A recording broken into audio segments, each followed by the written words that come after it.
beliefs that are nothing to move us forward to what we are for, and we let those dissolve and fall away. Instead, we open ourselves to the greater truth, the greater knowing. And as we continue to remind ourselves of that love and that peace and that joy that is at the core of our being, we know that it is good. We give thanks for that. We release it and let it be so. And together we say, and so it is. Thank you, practitioners.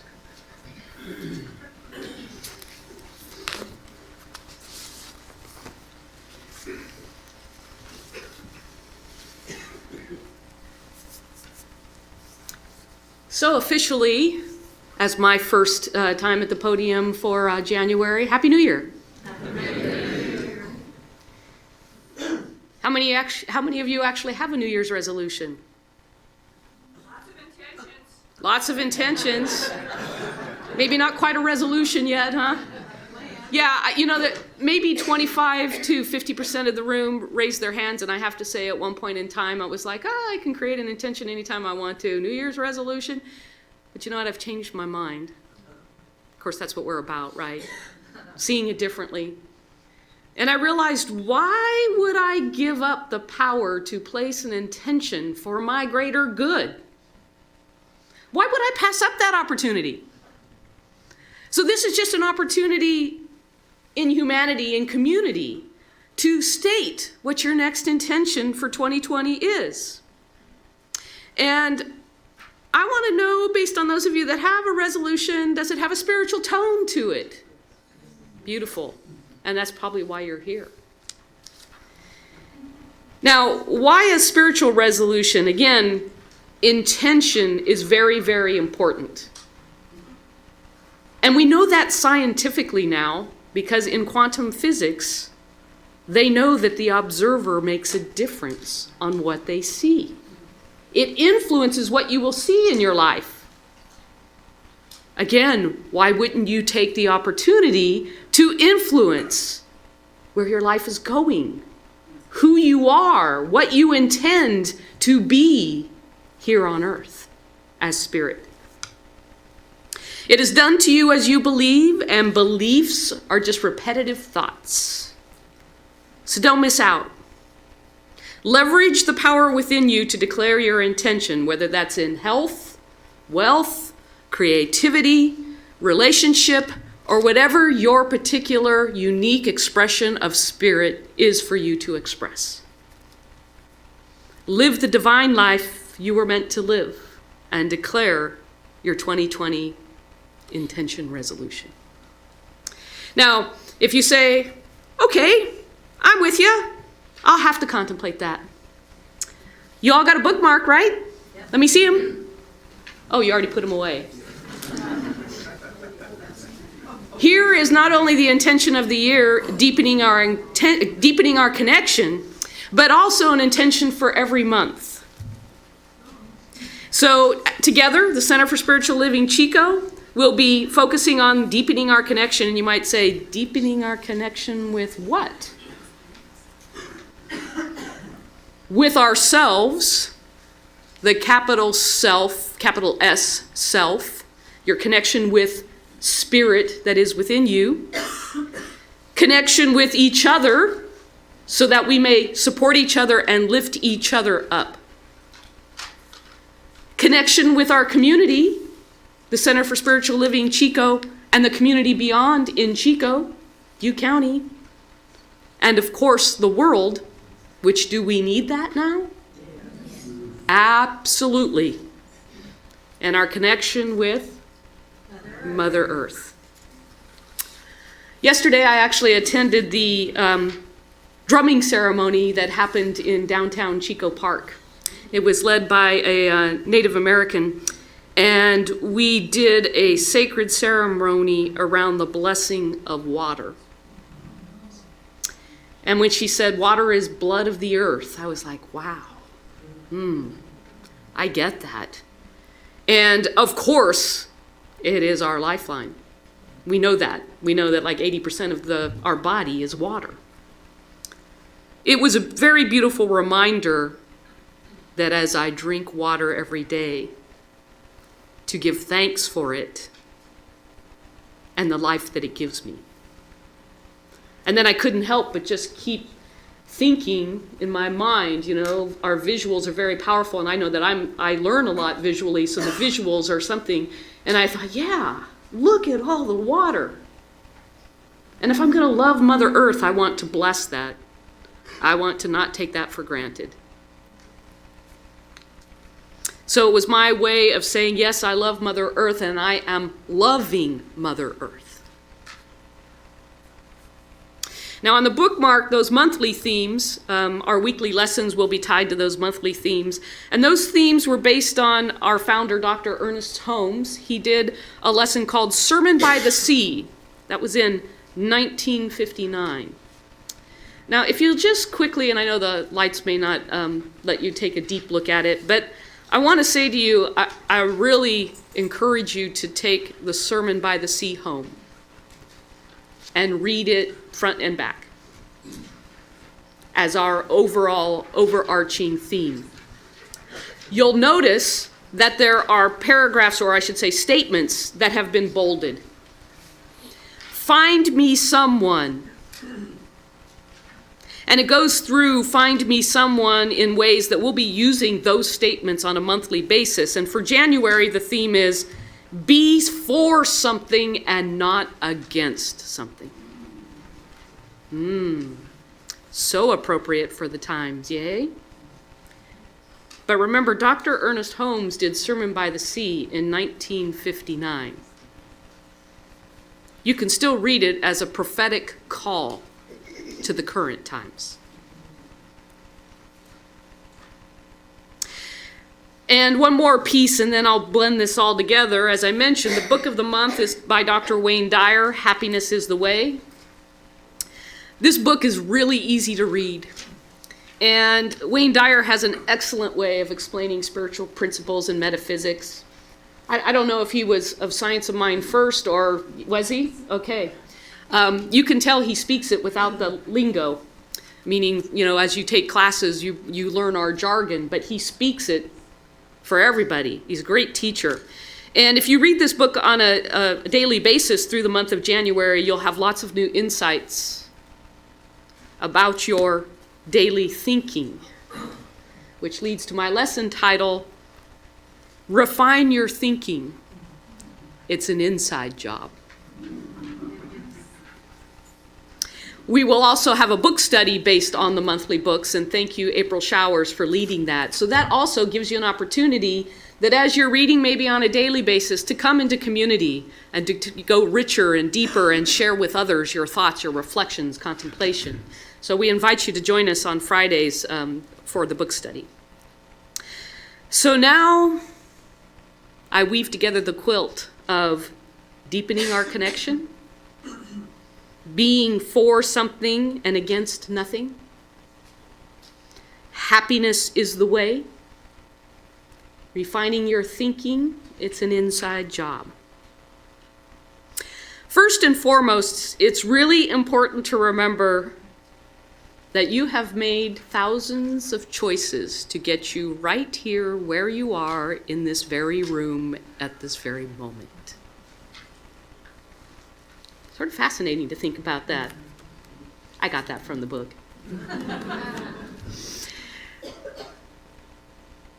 And the road to a continued, better, blessed life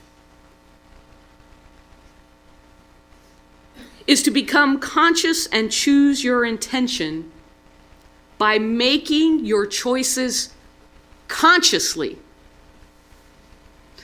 Now, we think we're conscious 12 hours a day when we wake up in the morning and go to bed, right? No. About 80% of what we do, and I forget what the percentages are, I didn't look it up, but is by habit.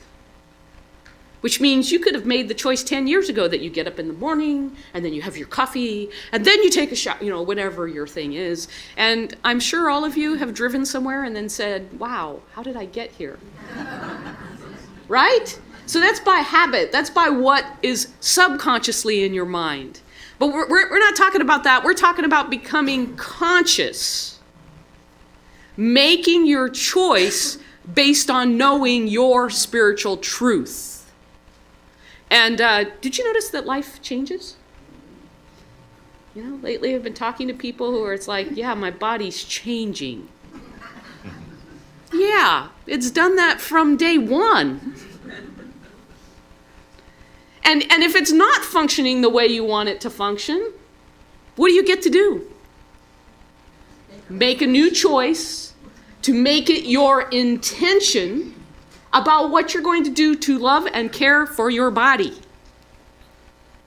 And I know for me, that means spending more and more time caring for my body. I mean, I was always an athlete, but now I'm much more intentional about it. I always loved it, so that's an advantage for me. But in thinking about how my body changes now, setting my intention, just like I set my intention for now blessing water that I drink, I'm becoming intentional and living upon the sacred principles that I want to see my life express. You know, we live now in a very privileged time and place. We do have the freedom of choice in every moment. The choice to even come here on a Sunday and express our sacredness, whatever that means for you, in this expression. We can choose very intentionally to set the seeds of thought and to plant those seeds in our life and then to nurture them. This is very important. It is an inside job, and it depends upon you to lead yourself in those intentions. Now, you can typically tell how one thinks by the way they talk and act around people. Are you aware of your own words? You know, I've been tempted, since we have these things called smartphones that technically can record all our conversations, to record myself. I have a feeling I might be awakened. But it's really important to to make an intention. First is to become aware of where you're coming from. And then as you have contemplated and become aware, again, set your intention, not just a surface thought, but a deep thought about what it is that flows from you, the essence, the words, because your words do have power. And you may have learned your words from how you grew up. You may have learned your words. Let me give you an example. I don't usually watch TV, but my daughter was very excited to give me and my partner a brand new smart TV. The technologist. I had a TV that was 15 years old. And she set it up for us, and we tend to watch a lot of sports, but we were going to watch Jeopardy. So we set it up, and then we realized Jeopardy wasn't on Friday night. So then I got sucked into one of the series. And when I was done, I went back to my chair where I normally sit in the evening, and I went, I didn't like that. The commercials captured my precious time for stuff that I really don't need or want, including drugs. Talk to your doctor about. I'm like, I'm going to tell my doctor, give me this drug? I mean, it doesn't make sense for me. And then even in the series, it's like, I don't like that in my subconscious mind as I go to sleep tonight. And I don't really like the way people treat each other and talk to each other on TV. God, what a waste of a powerful tool. Now, you make your own decisions about what you like to see, and there's entertainment and that kind of stuff, but I'm going back to reading my books. So many of us don't use the power of choice. We may just get used to, in the evening I sit down, I turn on the TV, and I flip the channels, and then I just let what's on the channels dictate to my subconscious mind what I'm going to think. Let me just say your power is seeping away there. You can choose to take your power back. Choose how you spend your time. And then, of course, based on today's environment, many of us choose to react to what we see going on in the world. We tend to resist. That's what's being modeled. And even as I do my ministerial work here and supervise people at the university, there's a lot of people who remind me of my own resistance and habits. Did you catch that mirror? Right? It's not you out there. Oh yeah, that's a mirror in here. And what am I for? Oh yeah. I need to give people that vision rather than the resistance and the reaction. Others aren't going to do that for us. We have to take that power. And again, some of us let the river or the ocean just take us wherever the river or the ocean goes. We don't set our sail to where we want to go, what we are for, what we do want to live like. I want to live as the expression of love, and I want people to feel that. And that's not just going to happen if I don't contemplate that. Okay, I'm for love. All right, now I'm going to go on doing my habits. So are you in a habit of making new choices and setting new intentions and inspiring and empowering yourself to state what you are for? Well, I'm challenging you to leave here today to do that, to watch the things that you say to people, to recognize and become aware of how frequently you may choose to complain or resist or talk about lack. If it's not where you want to go, how about move? You don't change the Titanic quickly. How do you want to move your language when you recognize, oh yeah, I'm complaining about a lack, and now I'm going to tell you what it is that I really want?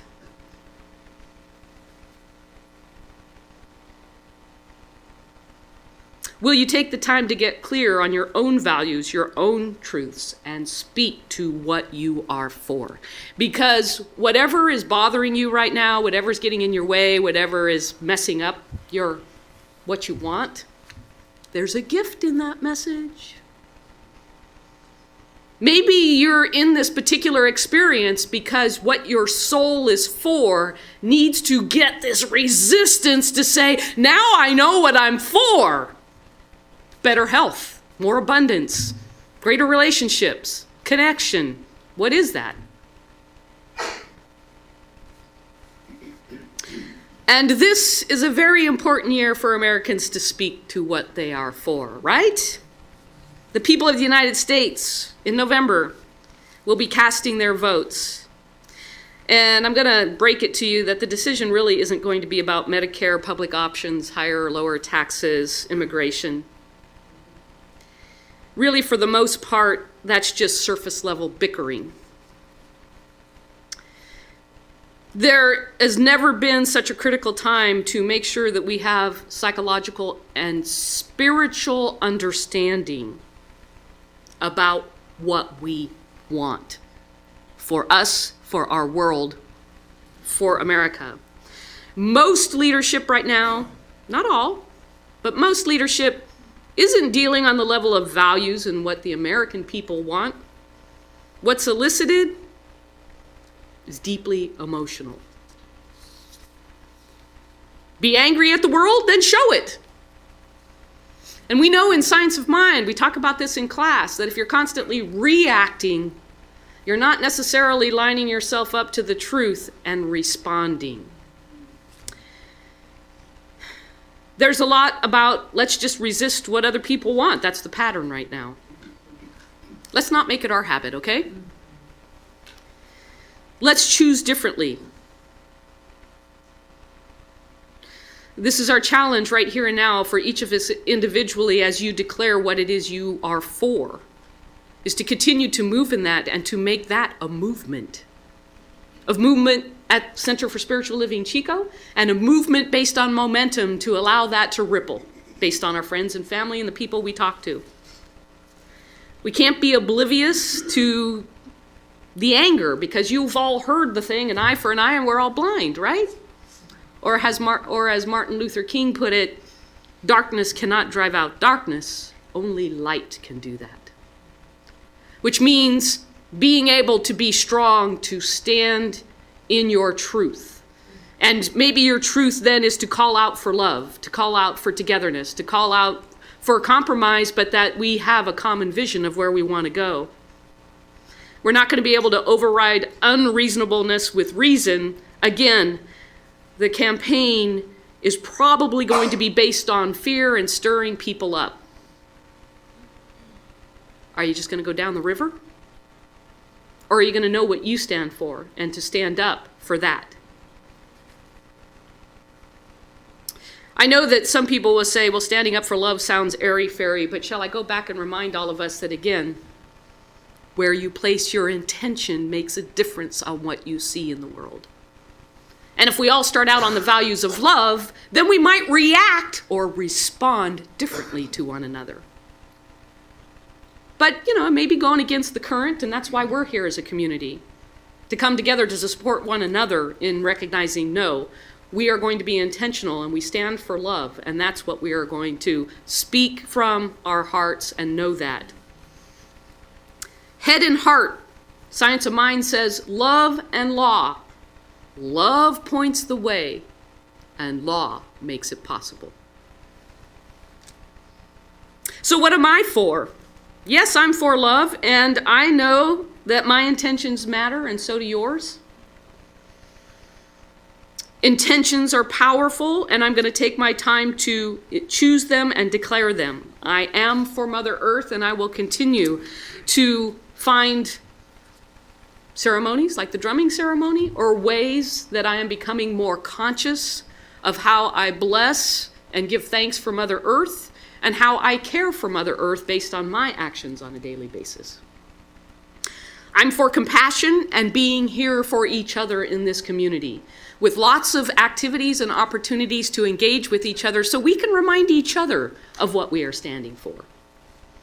I am for education. Surprise, surprise if you know me. Yeah, I work at the university. And raising all of our consciousness to a greater truth. Spreading the Science of Mind philosophy so that people can raise their consciousness and so that you can understand the power of your intentions.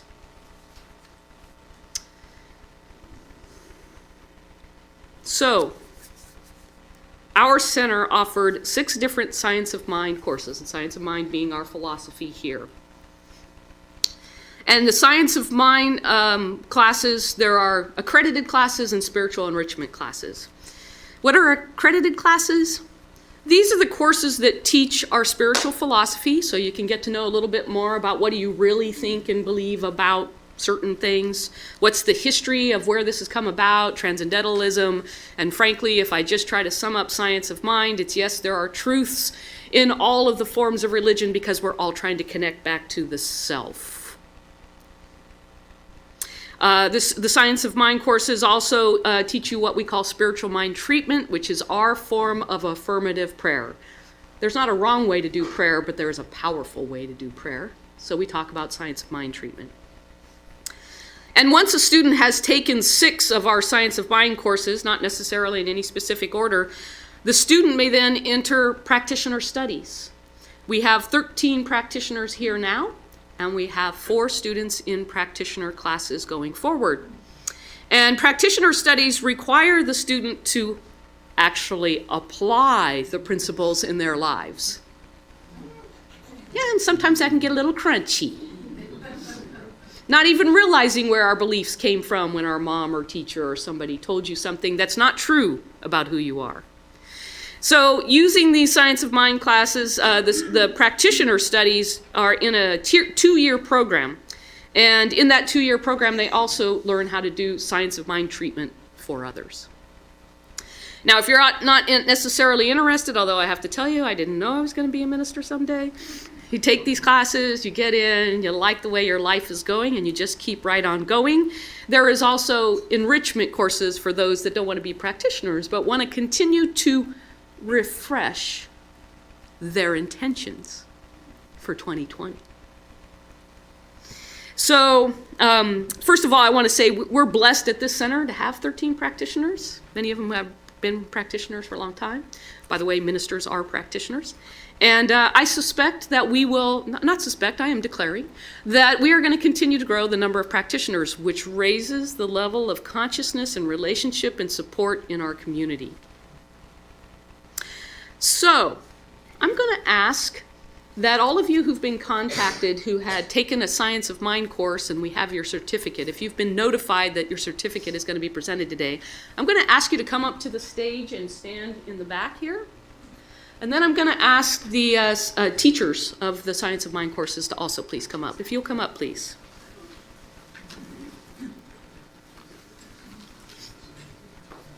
Don't be shy. So they may not all be here today, but I want you to know that we had 33 enrollments in 6 courses.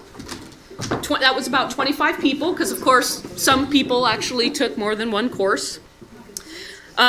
These students took their time to come together, to read, to do activities, to open up to new possibilities, to discover their beliefs that they might have not known they had, to learn about change, to become more conscious and intentional, to connect with spirit, to learn about their own divinity, to learn spiritual mind treatment, to open up to one another in heart and mind, and to refine their thinking. So I'm going to ask each of the teachers in no specific order. Maybe I'll start this way. Monty, if you have a few words you want to say, and then hand your certificates out. We're not necessarily doing name by name. We just thought, well, actually, since there isn't 33 people here, please do. Okay. I taught Exploring Roots, which was a very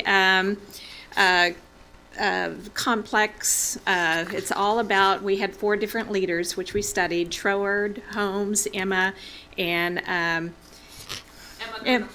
Hopkins for people. Emma Curtis Hopkins, yeah, and Ernst Holmes. So neither one of there were 2 people in my class, neither one of them are here this morning, but even though there were 2, they were mighty. So they dug in the material, they chewed it up, spit it out, and it is one of the foundations of our center. But I will present these to them. Great, and actually Crystal will send certificates out. Okay, great. great, Thank you, Monty. great, super. Reverend Michael? Good morning. My intention for building a healing consciousness class was to have a minimum of 10 students that finished the class. 10 showed up, 10 finished. Speaking of intention. Okay. And so I strongly encourage that part of your life too, but the intention, building a healing consciousness is all its name implies. It is a cohesiveness of and unity and consciousness that is built as one unit. So everyone gets the chance to process, to delve deeper, and is part of the coursework toward one, if one wishes or somehow finds themselves into the practitioner tract. So I just want to say thank you to the students for being a teacher to me. Thank you. Okay, great. And then we'll hand those out. Reverend Christine? Good morning. The last class that I taught was the Essential Ernest Holmes, and there were 10 people in the class, and 10 people finished the class. And the book that we used was called The Essential Ernest Holmes, and it's an amazing, powerful compilation of a lot of Dr. Holmes' work put together in a way that addresses certain questions that the advancing student has about the teaching. So we got to get into a lot of very interesting topics that you don't normally talk about out in the world, like drug addiction and sex. Yeah, he wrote about sex. And a lot of provocative things. And I do want to say as well that to some degree or another, all of the accredited classes that we're talking about today demand a certain amount of homework, attendance, and because the student chooses to accept that demand, they are in turn placing a demand upon the universal mind for themselves that always says yes. And so I encourage all of you to get your gluteus maximus in class. Thank you, Christine. Okay, so, And actually, I'll just let you go ahead and disperse those while I let Okay. John. John, you want to come talk about your... Good morning. Okay, so the first class that I co-facilitated with Sandy was Foundations. And Foundations, that is really an awesome class because it gives not only new people, but people that have been in this teaching for a long time, it just gives you a wonderful, sort of like, it would be like going and working out at the gym because you're hitting and really touching on so many different areas of your spirituality, from learning meditation, spiritual mind treatment, journaling, you name it. And it gives you just a wonderful broad perspective of the teaching itself. And by the way, there is a foundations class that's going to be starting up. So hopefully if you haven't taken one, or even if you did a while ago, take it again. Andy's going to be teaching that class. So, and did you want to say something about that? I just wanted to say that what an awesome experience it is for students and teachers, and not just in our class, but I'll speak for all of our teachers and all of our students, that each and every one has been so dedicated to the teaching, but dedicated to caring for themselves in a greater way, to learn better ways to live, to do what's required, and not just because it's required, but because there's a calling in them to expand. And that's what I have to add. It's congratulations to all of the students and all the teachers that offer their time and talents. Very good. Thank you. And Andy? Do you want to? Well, I have a sorry. couple more. Sorry. No, that's okay. So then I also taught this thing called You, and I think I want to just talk a little bit about what happens in a class. And so there's something sort of magical that happens when you do a class. You start that class off, and the very first thing we do is to bring ourselves together and get ourselves centered. And what happens is there's that divine wisdom that's within each one of us that starts to pop its head out, okay? And so, you know, we say I call myself a teacher, but really I'm more of a facilitator. There's a very small percentage of stuff that I'm actually teaching. Mostly I'm facilitating, because that divine wisdom that's within each one of us, that comes out, and a lot of what you learn in these classes is really from one another. It's the community, and that's what makes the classes special. And Reverend Kathy talked about the idea of expanding the consciousness of our congregation. And each one of us have an obligation to do that. Taking classes is just one way to do that. I know that each one of us do it in different ways, but it's also a really great way to do it. And it's a way to really get to know people and know yourself better. And so I think that's all I need to say. Okay. Very good. And then Andy will be Okay, and next. then you can hand out your certificate. Andy? Hi. Yeah, John and I taught this class called The Magic of the Soul. And The Magic of the Soul is based on Patrick Habula's book, The Magic of the Soul. And it was very, it's very insightful. And it's a lot of soul study and really getting to know where we're coming from. You know, what is it that our soul is desiring to express, and how is that coming by? And so that was an excellent class. We really enjoyed the interaction with everyone, and for that particular class, John and I kind of we alternated weeks as we were doing it, and it was quite enjoyable. And I forget how many people we had in that class, John. We had eight people in that class, and it was, you know, all of these classes that we teach and all of the classes that people attend, it's amazing how it's the perfect students for that particular class. They always show up. I don't know how that works, but They're perfect for one another. they're perfect for one another. The interaction is great. And as John said, we learn so much from each other. We learn so much from each other and from perhaps even questions that some of the students will pose, triggers something else, and then we get into a discussion, and life is just good, and I really, really encourage it. And I thank John for the plug for the foundations class, which I will be starting up on January 23rd. And John's going to help me out with that because I've got some issues that once in a while he's going to fill in for me. And so, thank you. I appreciate that. And Sandy, I'm going to talk about your course too in a minute, but I just want to take a moment to say to all of you, I honor you for your courage and bravery, for your willingness to be open and vulnerable, for your willingness to reconsider where you're at, what gifts you have to offer, the truths of your being. So thank you for being here, thank you for sharing that, and just thank you for being here.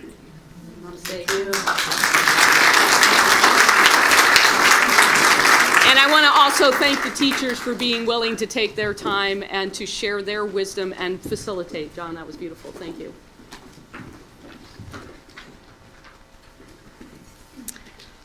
So that was all a hook to say, yes, we have 2 classes being offered.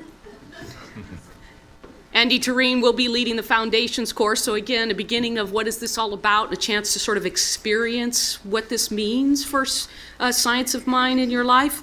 And also Sandy Goki will be teaching the art of abundance based on a book by Dr. Dennis Merritt Jones. And so if you're looking for abundance in your life, that is a wonderful opportunity to line up your spiritual truth and principles behind that. You know, set your intentions and then watch 2020 become the demonstration of the abundance in your life. So thank you, Sandy and Andy, for both being willing to teach. Okay? And by the way, if you're interested in those courses, the sign up is in the foyer. So, making sure I got everything. I wanted to let people know that the what we plan to teach so far in the calendar year 2020, all of the classes, are listed. This is our classroom in here. We call it the room for thought. And John has been helping me all along the way to line up our education and has printed out a large calendar for 2020. So if you want to see what's coming, I invite you in as we depart today to go into the classroom. We've got the new calendar up so you can see what we're offering.